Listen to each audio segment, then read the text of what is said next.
आज मु डिनर रे बनई ट्राइकलर एग रोल।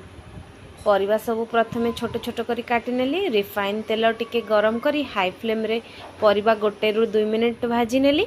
सेथिरे अजिनामोट गोलमरीच लुण आउ लंका गुंड देकी आउ गोटे मिनिट भाजी नेली।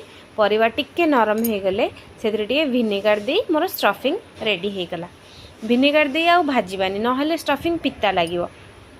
एबे मैदारे टिके रिफाइन तेल कस्तूरी मेथी दही चीनी से सब पके आधा घंटा रेस्ट कर नेथिली।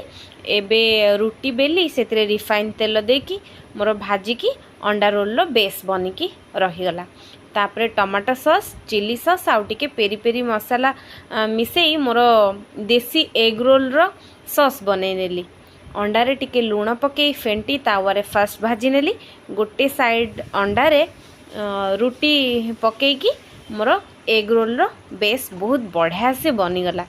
तापरे एपट सेपट आउ टिके भाजी नेला परे अंडाटा हो गला परे प्लेट को बाहर करी सेथिरे गोलमरीच गुंड लुण आउ टिके सॉस भल से टिके चारिआडे लगे देली।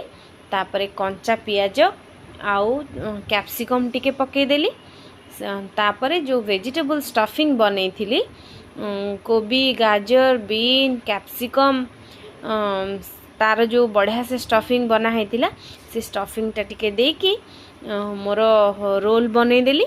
एई परिबा खाइबा पे सिना समस्ते नाक टेकिबे किंतु एग रोल बनै देले छोट रु बड़ जाए समस्त बहुत टेस्टी।